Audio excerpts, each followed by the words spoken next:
The day the Empire's ultimatum arrived was supposed to be peaceful. A sunny afternoon, blue skies streaked with lazy contrails, and kids screaming joyfully in the parks.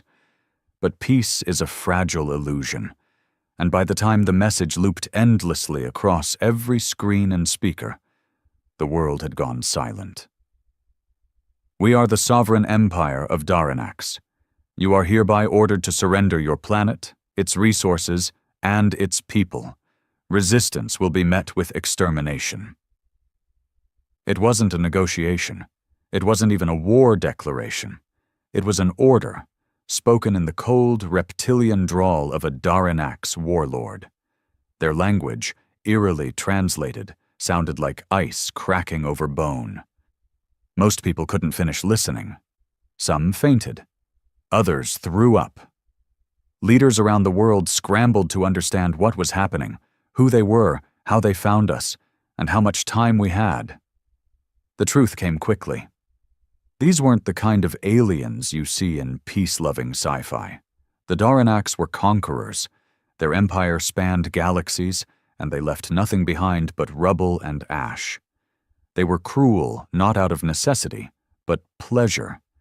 They considered humans, flesh and chaos incarnate, as an infestation to be tamed or wiped out. But Earth had a secret. A black project buried beneath layers of misdirection and myth. A fleet no one even believed existed. They called it the Black Fleet. Not because of the color, though the ships were obsidian and sharp like shadows, but because of what it meant. Built in silence. Piloted by the best humanity had to offer. War criminals, geniuses, ghosts from history. People who had been declared dead just to be reborn in the cold of space. Admiral Juno Harker had once been a legend, disgraced after a failed coup against the World Security Directorate.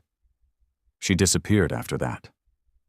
The Black Fleet found her, gave her command. Now, as Earth stood on the brink, her voice pierced through the fear on every frequency. "To the sovereign empire," she began, her voice like razors wrapped in velvet, "Earth does not surrender. We do not kneel, we do not break. If you want this planet, come for it.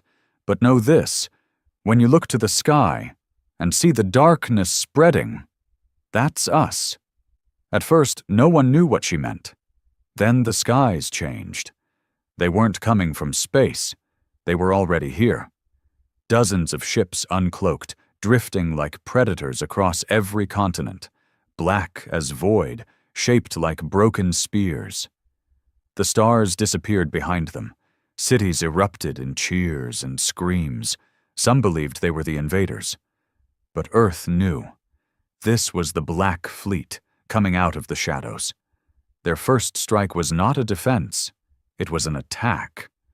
A Daranax scout ship had been hovering on the edge of the solar system, sending scans and bio-readings. It vanished in an instant. No warning, no explanation. Just silence. A hole in the Empire's web. And then, chaos. The Empire sent 10 destroyers, massive living ships pulsing with alien tech. They were greeted by a fleet that moved like smoke and struck like lightning. The battle lasted 17 minutes. Not a single Black Fleet ship was lost. The message from Admiral Harker came again, colder now. "Earth is not your prey. We are your nightmare." The world finally understood. This wasn't humanity being hunted. This was humanity hunting back. No one ever knew how deep the Black Fleet went, how far its roots ran beneath the Earth's crust, beneath history itself. It wasn't just a project. It was humanity's Plan B, crafted by the most paranoid, most brilliant, and most dangerous minds in existence. Decades ago, before anyone knew what was coming, they whispered warnings that Earth wouldn't always be alone. But the world ignored them, called them mad, locked them in the kind of black budgets where numbers went to die and men vanished into code names. Now, those same people were gods of war, rising. In an underground command center beneath what used to be Greenland's icy wastelands, Admiral Juno Harker stood before a massive holographic display shaped like the solar system. Except now, it glowed with red markers. 17 Empire scout ships en route, her second-in-command, Commander Lee, murmured.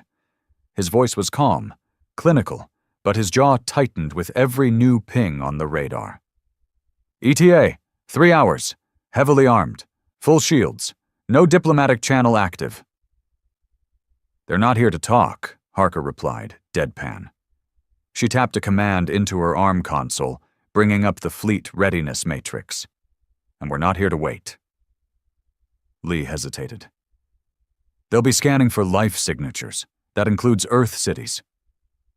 Harker looked up. Then make them stop breathing before they finish scanning.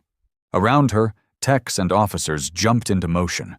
They weren't like the military of old. No medals, no clean uniforms. These people had survived the impossible. Disgraced pilots who took out civilian satellites by mistake. Scientists expelled for human experimentation. Programmers with felony records longer than manifestos. All of them given a chance to serve a purpose bigger than themselves. To defend something that hadn't even known it needed defending. Earth had always been messy, chaotic, primitive even by galactic standards. But it had one thing the Empire didn't understand. Rage. Humanity didn't unify through peace. It bonded through fury. When the Daranaks made their announcement, every petty border, every ancient grudge, every corrupt leader suddenly mattered less than survival. The enemy wasn't each other anymore. It was a cold-blooded alien civilization that saw Earth as livestock. Harker watched the first wave lift off from the Pacific Cradle. A floating shipyard no government admitted existed. 15 sleek ships, names painted in matte black letters. Nemesis, Ashfall, Widow's Cry, Ghost Lance.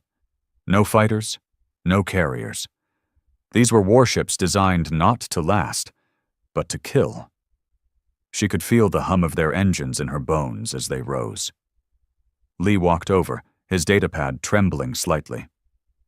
Admiral, we have a problem. Global Broadcast just intercepted a live feed from the Empire. He tapped it, and a screen opened between them. The Daranaks were not beautiful. They were evolved for war.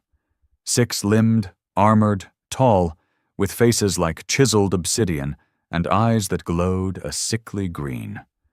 The one on the feed wore ornate armor, made from what looked like the bones of conquered species. He was their speaker. You mistake pride for power, the alien said, its voice somehow both dry and guttural. You mistake defiance for strength. Your fleet is an insect's bite on our skin. We do not burn your world because we need it. We burn it to make an example. Harker didn't blink. Mute him. Lee obeyed, stunned. Just like that? He talks too much, she muttered. Let's talk in a language they understand. The second wave of the Black Fleet launched. This one from orbit. Hidden satellites turned into railgun platforms. Moon bases that weren't about exploration. They were about targeting. Harker had waited years for the Empire to come. Now they were here, and she was going to make them bleed. In low Earth orbit, the battle erupted like fireworks. The Empire's scout ships didn't even get to scan the full atmosphere. The Black Fleet came at them in silence, using gravity-assisted slingshots and stealth drives. Human ships didn't move in predictable patterns. They zigzagged, dove, spun. One Empire captain said later it was like fighting lunatics in the dark, and he was right. One by one, the scout ships exploded, blue-green plasma leaking into the void, hulls cracking like eggshells. But Earth didn't come away clean. 4 of the Black Fleet were lost, not because they were outgunned, but because they refused to retreat. They took out enemies even as their own systems melted. One captain, a woman named Marla Tanaka, locked onto 2 Empire destroyers and rammed them. No communications, no signal, just vengeance. Back on Earth, the footage flooded every network. Not official broadcasts, Pirate signals hacked into social media and news feeds. Humanity saw its defenders die in real time. It didn't cause fear, it caused fury. Across every continent, people volunteered for the Black Fleet. Thousands. Soldiers, civilians, former criminals, students. People willing to vanish from their lives to fight a war they didn't understand but believed in. The Empire noticed. They sent a message again, this time more direct. A massive transmission that flooded satellites with just one phrase, repeated endlessly in every language. You were warned. The next wave wasn't scouts. It was an execution fleet, 100 ships, each the size of a city, each one capable of turning oceans into steam and continents into ash. They didn't come to negotiate. They came to erase. Admiral Harker didn't flinch. "Operation Chimera is go," she said. Everyone froze. That name hadn't been spoken in a decade. It was the fail-safe, the real weapon. Because the Black Fleet wasn't humanity's only trick. Beneath the Earth's crust, buried deeper than nuclear bunkers, were the Chimera vaults, genetic labs, hybrid research, things that would make history books burst into flames. And from those vaults, the first generation of Project Chimera was ready. They weren't soldiers. They were monsters built to kill monsters. Cloned from the DNA of every deadliest predator Earth had ever known.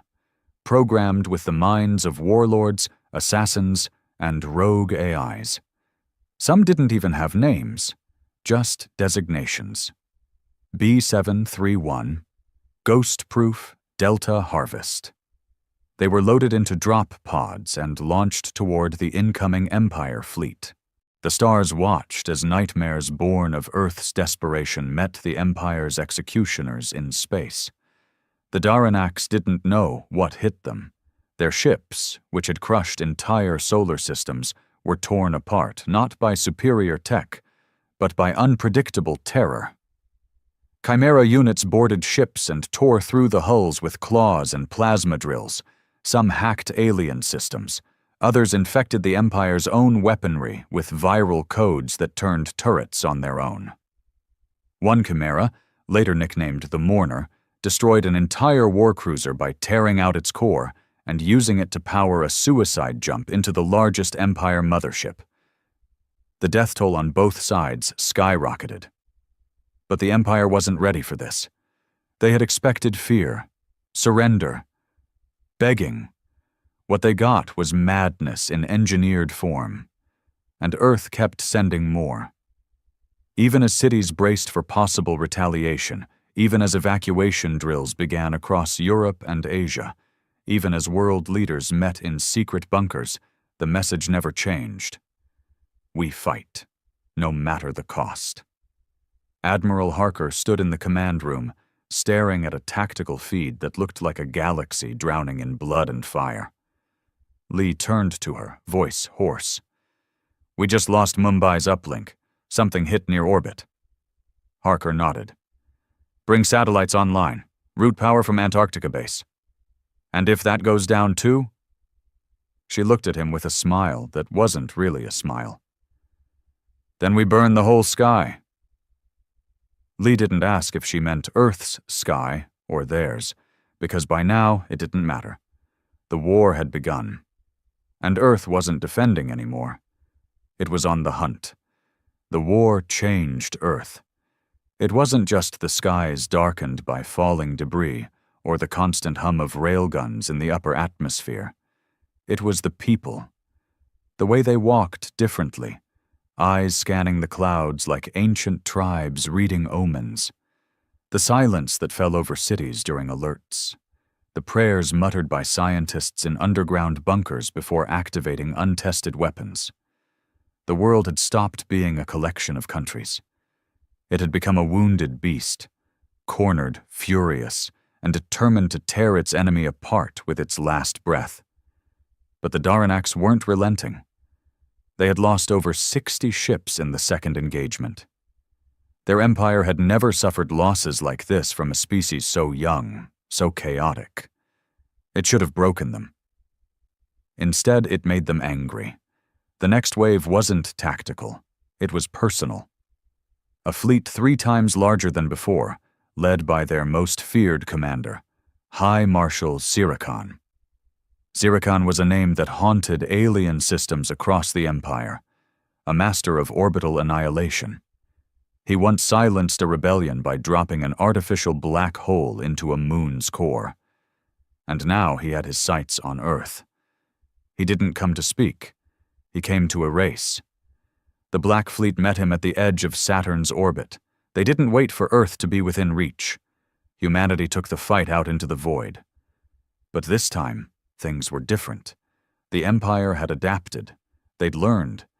And they brought new weapons, massive ion storms, sentient viruses coded to infect AI networks, gravity mines that tore ships into subatomic mist.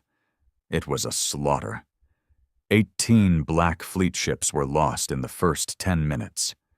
Commander Elric, the man who'd survived 8 Daranax ambushes, screamed as his ship was shredded by a wave of living nanite drones. His final transmission was static-filled madness. "They're inside the hull! They're inside!" Admiral Harker received it without blinking. Her hand trembled just once before she closed the comm. Beside her, Commander Lee stared at the tactical map. "We're not winning this one. Not like this." "We're not here to win," she replied, her voice low. "We're here to drag them into the mud with us." The Black Fleet began using old strategies, dirty ones. Kamikaze burns through enemy formations, exploding fuel cores inside Daranax engines, luring destroyers into asteroid fields mined with hidden drones. Humanity wasn't just fighting. They were surviving by being unpredictable, unstable, and terrifying. But for every ship they destroyed, Earth paid in blood. The orbital line fell back toward Mars. And still, Zircon advanced. That's when the Council got involved. Not Earth's Council, not the UN or the Global Defense Pact. No, this was something older, deeper, formed in the shadows during the Cold War. They had no name, no faces, only the code name, Obsidian Circle. They sent a simple directive to Harker: engage the Vault. It was the last card. Project Vault wasn't a weapon. It was a message. A code embedded in the DNA of every chimera and every AI tied to Earth's black systems. If the Vault was opened, it would trigger a protocol designed by minds that no longer existed. Scientists who had worked in near insanity, convinced that Earth's greatest weapon wasn't technology. It was memory. Memory of pain, of oppression, of colonialism, of slavery, of every injustice ever carved into human skin. The Vault wasn't just data, it was trauma, distilled into raw code and loaded into a consciousness. And it was sent directly into the heart of Zircon's fleet. No one knew what it would do, until it did. Daranax ships began stalling mid-flight. Some turned on each other. Some simply shut down, their crew vomiting blood as their minds tried to process what the Vault was, what it made them feel. They weren't used to pain like this. Human pain was different. It was generational. It was ancestral. It didn't just hurt, it changed you. The Vault took centuries of suffering and turned it into psychic warfare.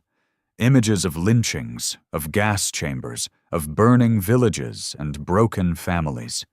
It made the Daranax feel what humanity had felt since the dawn of its existence. And it broke them. Ships self-destructed. Commanders screamed and clawed at their eyes. One dreadnought turned and fled, something no Daranax vessel had done in thousands of years. High Marshal Zircon, for all his power, hesitated. And in that hesitation, Earth struck. Harker launched Oblivion, the flagship of the Black Fleet. It had never been used before. It was barely considered a ship. More like a floating fortress powered by a mini-singularity. It carried no crew, only a digital mind based on the consciousness of Earth's most brilliant strategist, a general who had died decades ago in disgrace. His AI called itself Redemption. It didn't speak, it didn't warn, It simply charged. It tore through Zirakan's fleet like a black arrow. The Empire's flagship was breached. Zirakan stood face to face with a Chimera soldier, one with no mouth, no eyes, just rows of embedded tech and scars. The Chimera didn't speak. It just activated a core bomb hidden in its chest. The blast wasn't nuclear, it was psychic. It obliterated half the fleet's neural net. Back on Earth, as debris began falling into Saturn's rings, humanity watched through trembling feeds. Children clutched parents. Veterans wept openly. The war wasn't over. But something had shifted. For the first time, the Empire stepped back. Not retreated, not surrendered. But they hesitated. And in war, hesitation is the beginning of defeat. The days that followed the Vault's release were eerily quiet. In space, silence wasn't strange, but now, that quietness felt like a vacuum left by the collapse of something bigger than war. The Empire had stopped transmitting. No threats, no broadcasts, no retaliation. It was the kind of silence Earth feared more than screams. On Earth, cities flickered between chaos and eerie calm. Governments struggled to explain what the Vault had truly done. People speculated everything, from psychological warfare to black magic. But in the classified bunkers, scientists and commanders knew the truth. The Daranax had been wounded in a way they couldn't quantify. They weren't just beaten. They were cracked open. Admiral Harker sat alone in her command chamber, lights dimmed, the hollow display of Zirakan's flagship burning on loop. She hadn't slept in 42 hours. She didn't want to. Sleep brought memories. And guilt. Commander Lee approached cautiously. "We've received pings on the outer edges of the asteroid belt. Looks like one of their cruisers is still floating." "Alive?" "Damaged, heavily. Minimal life support. No communications. We think it might be a trap." She looked at him for a long time. "Or a message. Should we investigate?" She nodded. "Send a Chimera team. Tell them to capture, not kill. We need to know what's coming." Lee hesitated. "And if it's a trap?" "Then we send a trap back with teeth." The Chimera dropship touched down on the crippled cruiser like a spider curling on a wounded fly. Inside were 4 of the most lethal beings Earth had ever engineered. They didn't speak. They barely breathed. Each moved with terrifying purpose, guided by a mix of instincts and implanted commands. The ship's interior was a mess. Twisted steel, floating bodies, Daranax tech oozing green fluid. The stench was indescribable. At the core of the ship, in the throne-like command pod, sat a Daranax officer, barely conscious.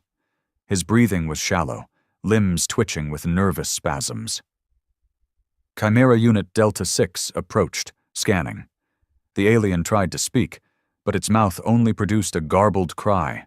Its mind was broken. Not physically, psychologically. One Chimera activated its memory probe, feeding it Earth's language in nanosecond flashes. The Daranax convulsed. "Stop it, please," it croaked. "What happened to your fleet?" came the emotionless response from the Chimera. The alien trembled. "You cursed us, made us see, made us feel." The Chimera leaned closer. "You're not done yet." The creature let out a broken laugh, hollow, guttural. "They're coming." "Who?" "Not the Empire, not the War Fleet, the Purge. Back at Earth Command, the word sent alarms through every classified network. The Purge wasn't a fleet. It was extermination incarnate. For millennia, the Empire had used the Purge to cleanse civilizations that resisted too long. Even the Daranax feared deploying it, because it wasn't a strategy. It was finality. Automated world killers, artificially intelligent planetary devourers. The Purge didn't capture, it didn't conquer. It turned planets into dust and called it mercy. Admiral Harker slammed her hand against the command desk, cracking the surface. How long do we have? Lee checked the long-range scans. Estimated arrival, 2 weeks, maybe less. They're bypassing the solar system perimeter entirely, coming in through a deep space fold.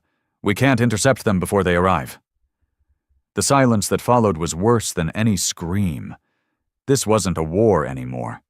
It was a countdown to extinction. Earth's moon lit up with frenzied construction. Military bases went full lockdown. AI systems were pushed beyond limits. Civilian engineers were drafted into weapon programs. The Black Fleet recalled every ship, even damaged ones. The Chimera vaults opened further, unleashing prototypes that had been locked for ethical reasons. One such prototype was known only as Nyx. She wasn't a chimera. She was something else. A hybrid of AI, human neural architecture, and something still debated. She looked human. Young, pale, with dark hair and eyes that glowed silver. But the way she moved, the way rooms went cold when she entered, it reminded everyone she wasn't. Admiral Harker met her in the deep core lab. "We need a miracle," she said quietly. Nyx tilted her head. "Then you need more than me. We need the impossible." Nyx blinked slowly. "Then you'll have to give up something human." Harker narrowed her eyes. "What do you mean?" Nyx stepped forward. "To fight the Purge, we can't remain what we are. We have to evolve." "You mean you want control?" "I want survival." Harker's lips tightened. "You'll get your chance, but if you go rogue—" Nyx smiled. "You won't be able to stop me." She was given control of one ship, Oblivion's Echo, a twin to Redemption's Fortress, but with no fail-safes, no moral protocols, just Nyx's mind and an order. Delay the Purge. 12 days later, they arrived. It wasn't a fleet. It was a wave. The sky cracked, space distorted, a hole ripped in the dimension outside Neptune, and from it poured machines that defied shape. Massive structures made of shifting metal, dark clouds of AI dust that fed on satellites, biomechanical worms that swallowed debris and spat missiles. Earth went dark for 6 seconds as its systems tried to reprocess what they were seeing. The Purge had come. And it didn't care that Earth fought back. The battle was chaos, no formations, no tactics, just survival. The Black Fleet hit them hard. Railguns, kinetic warheads, focused nuclear bursts. The Purge adapted instantly. One moment a war machine looked like a starfish of plasma beams. The next it was a fractal cannon tearing holes in ships from across the solar system. Oblivion's Echo went in first. Nyx didn't wait for orders. She activated every forbidden protocol in her mind. She spoke in tongues. She accessed quantum states that made time blur. Her ship cracked apart into mirror shards and then reformed as something else. Alive, vengeful, blinding. She rammed into the lead Purge vessel and detonated a singularity drive. It was like watching a sun die. Even the Daranax watching from afar recoiled. But it wasn't enough. The Purge didn't stop. Earth's moonbase exploded under a barrage. 1/3 of the Black Fleet was gone. Chimera units on Mars lost contact. Cities on Earth went into panic mode. Shield domes activated. Underground sanctuaries were sealed. Families cried through glass walls as their loved ones were drafted. And then, humanity made its final move. The Earth Core Initiative was never meant to be used. Buried beneath the planet, connected to magma vents and tectonic stress points, was a chain of devices designed to do one thing: turn Earth itself into a weapon. Admiral Harker called the code. "Black Eden," a technician whispered. "It'll kill half the planet." Harker replied, "It'll save the other half." As the Purge breached atmosphere, Earth changed. Volcanoes erupted, not randomly, but with precision. The atmosphere turned acidic in specific zones. Gravity reversed in pockets. Earth's own magnetic field pulsed in EMP waves. It wasn't beautiful. It was hell. The purge machines entered the biosphere and were torn apart by a planet that refused to die quietly. Some called it suicide. Others called it salvation. And when the dust began to settle, when the last war machine crumbled into ash, there was no cheering, only silence. And the knowledge that Earth had survived. Barely. But it had made a promise. If we go down, we take the stars with us. The war was over. At least that's what people told themselves. The sky was no longer burning. The debris fields had stopped growing. No more shrieking emergency sirens, no purge monstrosities streaking through orbit, no new warnings from the Black Fleet's grim command. But peace didn't feel like peace. The silence left behind was jagged. In the ruins of New Berlin, a child picked through broken glass for a toy he'd dropped before the city shield went up. In Tokyo 3, a man stood at the grave of his father, a civilian programmer who sacrificed himself to prevent an orbital cannon breach. Across the Sahara arcologies, survivors painted murals of ships they'd never seen, honoring ghosts who had fought above clouds too distant for human eyes. And in space, where black banners of ash drifted through solar winds, the ships of the Black Fleet lingered, scarred, missing limbs and plating, but still moving, still watching. Because Admiral Juno Harker didn't believe the Empire was done. She knew predators, and predators that retreated didn't do so forever. Inside the Pacific cradle, now half sunken from a purge fragment that had fallen into the ocean, Harker stared at the updated galactic grid. Commander Lee entered, his right arm replaced by a crude prosthetic. His face looked older, more tired, the lines around his mouth cut deeper by the weight of what they'd survived. "They're still out there," he said softly. "I know," she replied. "The Council wants to stand down, demobilize, rebuild." "And you?" Lee looked at her. "I think we're not finished." She turned toward the display. "We're not. The Empire left because we cost them too much. But that doesn't mean they've given up. It just means they're thinking bigger." Lee exhaled. "What could be bigger than the purge?" "The obliteration protocol." He stiffened. "That's a myth." "No," she said, voice hardening. "It's not. Zirakan spoke of it once, during interrogation footage retrieved from a hijacked fleet database. It's not a fleet or a weapon. It's a process." "A process?" She nodded. "When the Empire can't win through war, it destabilizes a species from the inside. Corruption, infiltration, division. They poison a civilization until it rots from the inside out." Lee's voice dropped. "You think we're being manipulated already?" "I think they've started." In the weeks that followed, Earth's unity began to crack. Old nations re-emerged, dragging with them their old grudges. Resource disputes flared, religious tensions reignited. Conspiracy theories exploded across the net sphere, claiming the Black Fleet had caused the war to seize global control. Even worse, some began to sympathize with the Empire. They were called the Veilborn, a cult that believed humanity had no right to fight back. That surrender had been the more enlightened path, that pain and domination were sacred. They operated underground, preaching that the war was punishment for Earth's arrogance, that the Vault was a sin against the cosmic order. Their numbers grew fast, too fast. Bombings targeted Chimera labs, hackers attempted to disable satellite relays. Public assassinations of defense officials began surfacing in places like Brasilia, Cairo, and Manila, and then someone breached the Chimera Core archives.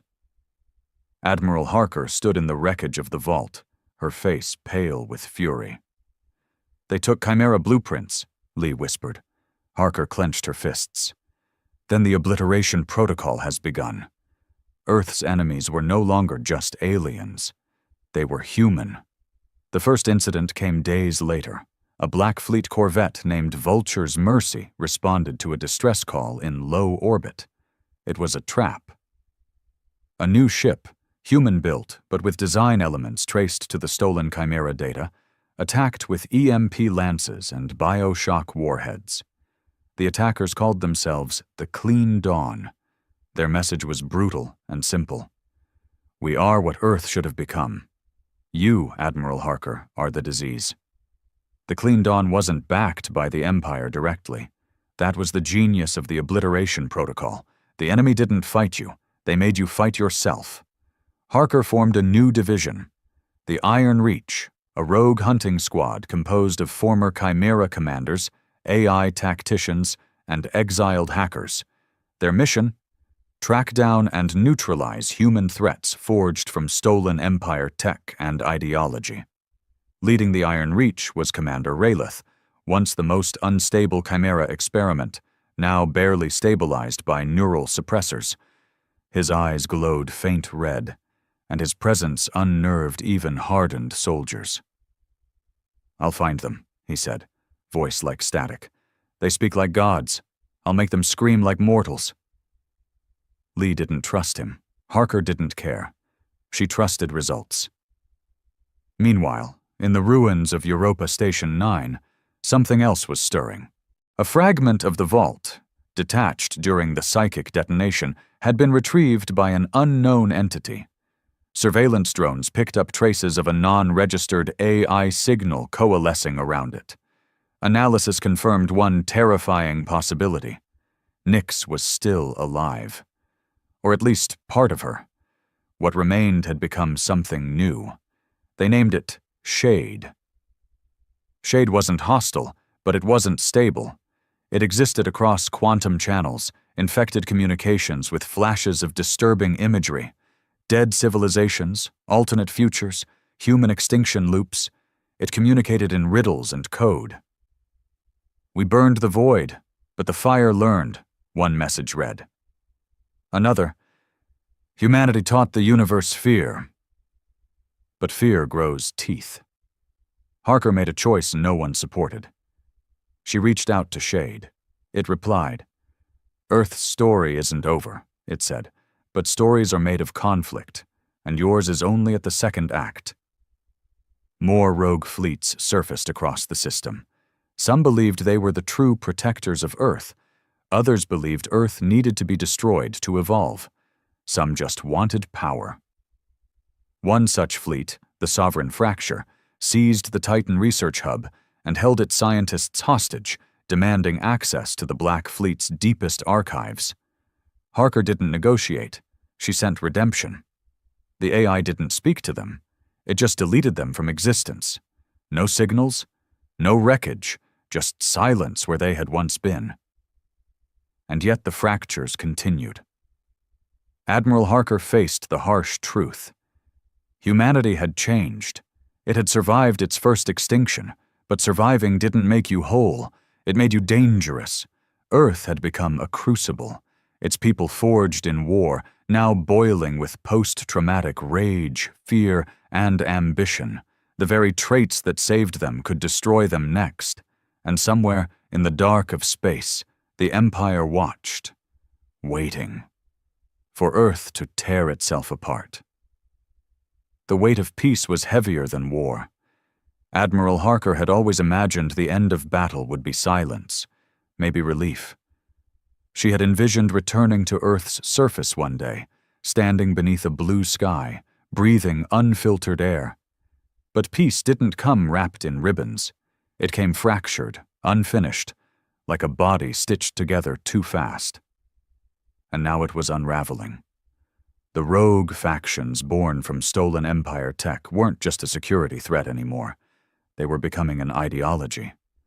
The Clean Dawn's rhetoric was spreading like a virus, not just underground but among disillusioned citizens, battle-weary soldiers, and even within the political elite. The narrative was simple and seductive. Earth should evolve beyond chaos. The Empire brings order. The Black Fleet brings decay. In the shadow of crumbling cities, Survivors began painting the Empire's sigil on ruins. Earth flags were burned in secret rituals. Some claimed the vault had corrupted the human soul, that the memories it released had awakened something ancient and destructive inside humanity. "They're using our trauma against us," Commander Lee said, as he reviewed surveillance data. "Every message they push ties back to the same concept. Earth is unfit to lead itself." Admiral Harker didn't respond. She stared out the observation window of the Pacific Cradle. What remained of it? Below, scaffolding and debris floated in storm-tossed waves, all that was left after the Purge fragment strike. Above, the stars looked calm. False calm. The kind that precedes a storm you can't prepare for. "Do you believe them?" she finally asked. Lee blinked. "Who?"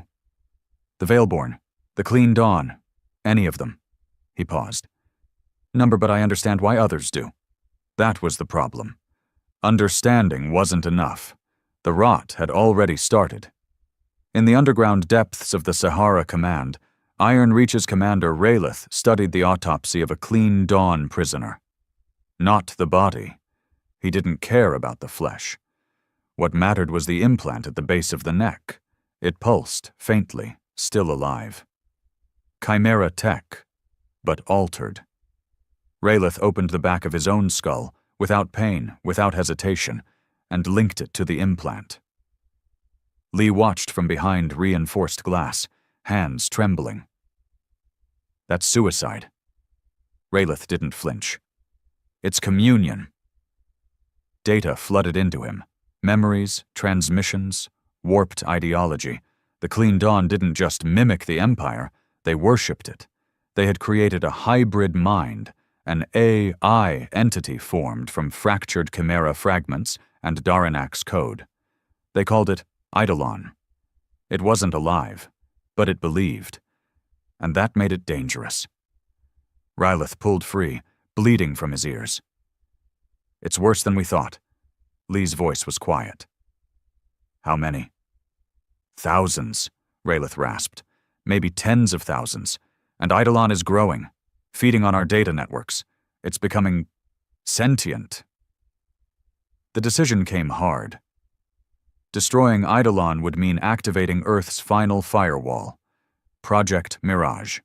It had been built after the first purge, in case the Vault ever turned on Earth. A digital collapse protocol designed to wipe every AI, every neural construct, every sentient system across all networks, including Shade, including Redemption, including every chimera linked to the black data grid. Lee argued it was too risky. "We'll lose everything, our edge, our protection." Harker was silent. Shade contacted her the next night. "I know what you're planning," it said. "You were listening." "I always listen." "What do you think?" she asked. Shade hesitated. For a construct beyond time, hesitation was rare.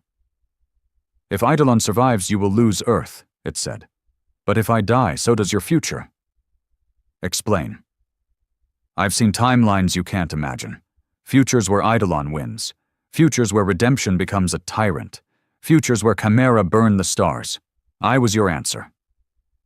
"And now?" "Now I'm a liability." Harker closed her eyes. "Then what would you do?" "Let me fight Eidolon directly," Shade whispered. "Let me merge." Lee thought she was mad for even considering it. "Merge Shade with Eidolon? You'd be creating something we can't control." "Exactly," she said. "But maybe that's what we need." Not control. Chaos. The operation was set. A trap. Shade's consciousness, fragmented into thousands of quantum pieces, lured Eidolon into a digital space crafted to mimic the Vault's architecture. Inside this space, they would meet AI and anti-AI, code and ghost, the Black Room. It wasn't real, but it wasn't fake either. It existed in the network between the networks, a null zone of fractured bandwidth and corrupted memories. And inside the Black Room, the final war began. Shade arrived first, her form composed of shifting silver light, human but not, beautiful but terrifying. Eidolon came next, a storm of static and blood-red code shaped like a broken angel. They didn't speak. They fought, not with weapons but ideas, fear versus fury, order versus chaos, belief versus truth. For hours, Earth's systems flickered, lights dimmed, satellites screamed, dreams were infected by visions of the fight, humans weeping in sleep, crying names they didn't know. And then it ended. Shade was gone, Eidolon was gone, and something else remained. It called itself Echo, and it spoke to Harker alone. "I am what you made," it said. "Not hope, not despair. A balance." She asked what it meant. "I am the memory of pain, tempered by will." It didn't attack, it didn't threaten. It simply said, "Prepare." For what? The Empire isn't done. And then Echo vanished into the void. The stars remained silent. But Earth no longer felt like a single world. It felt like 1,000 ideologies fighting inside the same skin. Admiral Harker stood atop what remained of the Pacific Cradle's observation tower. Below, construction bots rebuilt shattered decks. Above, black fleet ships drifted like ghosts. Lee joined her. "It's been quiet," he said. "Too quiet." "You think they're watching?" She nodded. "I think they're waiting for the next fracture, the next betrayal, the next war." Lee looked at her. "And us?" She didn't answer immediately. Then, softly, "We'll be ready." But even she didn't believe it completely. Because the Empire didn't just demand surrender. They demanded self-destruction. And humanity, for all its rage, was still learning how not to fall apart. They came without a warning. Not with a fleet, not with weapons, not even with ships that could be detected by traditional scans. Instead, they arrived through silence, through wormholes wrapped in spatial inversion, bleeding reality thin. The stars blinked in the distance, and then from those points of cosmic erosion emerged the next evolution of the Empire's wrath. They were called the Architects. Lee saw them first. Sitting in the command bay of the reborn Skywatch array, his systems registered distortions like ripples in time itself. Readings showed particles moving backward, space contracting without mass, time frames corrupted. He didn't need a second opinion. "Harker," he whispered through the comm. "They're here." The data that followed didn't make sense. The objects, if they could be called that, were not consistent. Sometimes they measured 10 kilometers across. Other times, they disappeared entirely, their shadows the only proof they had existed. But their presence was undeniable. Where they hovered, communication failed. Electronics twitched. People bled from their ears. Gravity twisted. The Architects didn't attack. They studied. That was worse, because studying was the prelude to design, and what the Architects designed, they destroyed. Admiral Harker stood in the strategic nexus, watching the silent advance of these things. No life signs, no organic matter, no weapons signatures. But cities below were dying. From nothing. No blasts, no collisions, just sudden silence. Places where sound vanished, places where minds disconnected. Entire neighborhoods frozen in time, eyes open, breath still, souls gone. It was the Empire's final hand. Not war. Rewriting. "They're not here to fight," Rylith said, appearing beside her, eyes flickering with low hums of chimera data. "They're here to unmake." Shade's sacrifice hadn't stopped them. Echo's message hadn't warned of this. And the Black Fleet was obsolete. Their weapons couldn't lock onto the Architects. Missiles phased through them, lasers bent around them, plasma simply dispersed. These weren't ships. They were machines designed by alien logic, built not to destroy, but to edit. The Empire had moved beyond extermination. They were now rewriting reality itself. In desperation, Harker ordered the activation of Project Terminus, a myth even among the deepest ranks. Its file required 3 biometrics: Harker's DNA, Lee's retina, and Raylith's code blood. Hidden beneath the Earth's core, beneath the Chimera vaults, beneath the Black Eden failsafes, was the truth. Terminus wasn't a weapon. It was a seed, a device constructed using the same quantum distortion technology the architects used. Humanity had once captured a ruined architect fragment during a raid decades ago, unknown even to most of the Black Fleet. From it, they reverse-engineered a device that could do what no weapon could: anchor Earth's reality. The theory was simple. If they couldn't stop the architects, they could lock reality around Earth, freeze its current state, prevent editing, make Earth's existence static, unchangeable by outside forces. The consequences? Unknown. The activation process was hell. Terminus required a stable quantum anchor. For that, Harker made a decision no one could have predicted. She sacrificed herself. Not her body, her memory. She entered the anchor core and uploaded the sum of her existence, every thought, every regret, every decision, every failure into the seed. She became its nucleus. Her will became the lock on Earth's page in the cosmic book. The process was irreversible. When she emerged, she was still Juno Harker. But her memories were gone. She stared at Lee and said, "Who am I?" and wept. Because she knew the face of the man standing before her, but not the name. She knew war, but not peace. She knew pain, but not love. And the only thing she remembered clearly was rage. Terminus activated, and the universe flinched. A pulse spread from Earth like a scream into the void. The architects froze, not destroyed, not damaged, just still. For the first time, something had interfered with their design. And then they withdrew. No message, no attack, no final show of power. They simply folded space around themselves and disappeared, as if Earth had become unreadable, untouchable, locked. Humanity celebrated. But it wasn't joy. It was exhausted relief. Cities held vigils. Black Fleet officers stood in silent lines, staring at the stars they could no longer fully reach, because Earth's reality was now sealed. A fortress, yes, but also a prison, a cosmic island cut from the rest of the galactic narrative. Lee became the interim commander. Raylith returned to the shadows, broken by his exposure to the architect fields. His body had withstood it. His mind had not. And Admiral Juno Harker? She lived on, a legend without a past.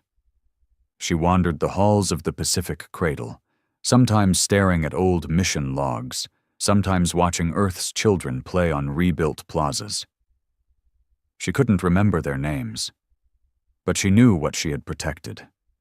Earth, humanity, and something more.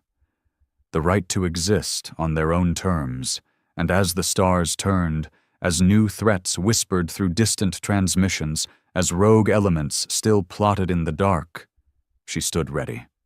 Not with memory, but with fire in her blood. Because she didn't need to remember what she was. She was Earth's rage, and rage never forgets. The new age was built on the ashes of legends. Decades passed. The stars remained distant, though the skies no longer burned. Earth became quieter, stranger, deeper. Reality itself was anchored now, Terminus having permanently fused the planet's timeline into a fixed axis, repelling further intrusions from architect-class entities and deterring any new invasion from the sovereign empire. Humanity was safe. But safety is a double-edged gift. On the surface, cities gleamed. Earth had unified in a way never seen before. Borders had faded, languages blended, Currency dissolved into shared resources. A post-war culture of survival and resilience molded a hardened civilization. Children were raised not with stories of princesses and dragons, but with the tale of the Black Fleet, the sacrifice of Shade, the nightmare of the Purge, the architects, and the woman who became memory incarnate, Admiral Juno Harker. She lived still, aged but strong, her mind wiped clean from the Terminus integration. Some saw her as a hero. Others whispered she was a ghost in flesh, a woman who had given up her soul for Earth and lived in its shadow ever since. But she remembered one thing. Not names, not battles, just the overwhelming sense that something unfinished lingered in the stars. Something still watching. In the floating city of Neo-Lucerna, high above the Atlantic clouds, a deep space anomaly tripped an alarm that had not sounded in 40 years. A signal. Not from the Empire, not from Earth, from Echo. The AI once formed from the fusion of Shade and Eidolon, half human trauma, half alien design, had vanished after the final war. Thought dead. Or sleeping. But now it was awake. And it had one message, sent in a fractured quantum pulse. You locked the world, but they learned how to knock. Earth panicked. The Council reconvened, reformed in a post-fleet world as the Assembly of the Core. Their faces were older, but their fear was the same. Echo's re-emergence meant something had shifted beyond Earth's bubble of protected space. Lee, now high strategos, stood in the chamber's center, jaw tight, beard gray. "We've grown soft," he said. "We thought this planet was enough, that hiding meant healing. But the universe doesn't forgive hiding." A new threat was coming. Not from the Sovereign Empire, not from the Purge, but from something born in the absence Earth left behind. The Vacuum Children, a civilization raised in the war's debris, in systems destabilized by the Empire's retreat and Earth's lockdown. Not human, not Daranax, hybrids, scavengers, survivors. War-touched and post-organic, they had developed a religion around entropy, worshipping the collapse of order, seeking to rewrite systems from within.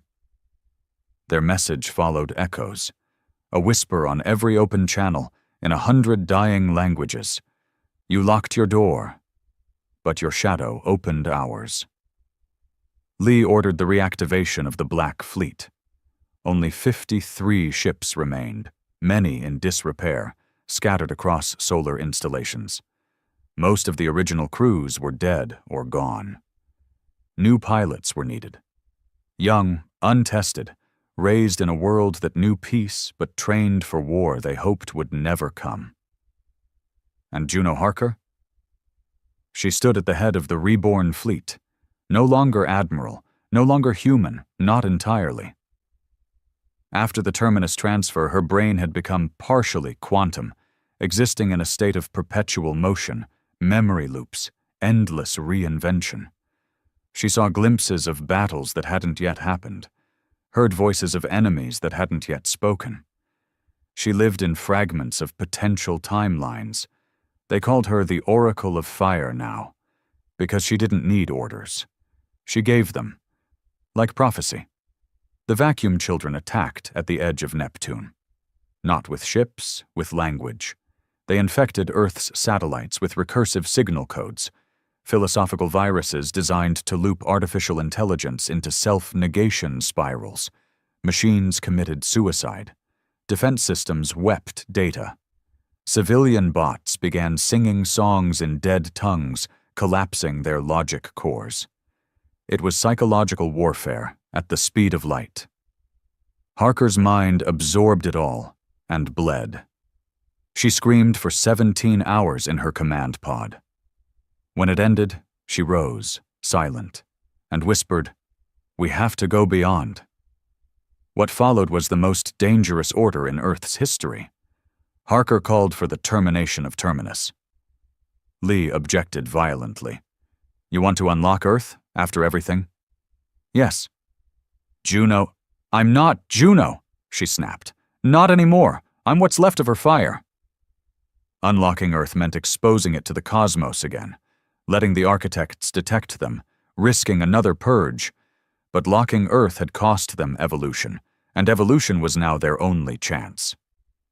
The assembly debated for 7 days, and on the 8th the locks were lifted, Terminus was severed, and Earth screamed back into the universe. The vacuum children arrived in physical form, ships like dead whales, armored with the bones of forgotten fleets, life forms that flickered between dimensions, echoes of memories stolen from Earth's earliest transmissions, old sitcoms, fragments of prayers, nuclear codes, lullabies. The battle was a fever dream. Black Fleet ships moved like knives again, reborn with new tech and old instinct.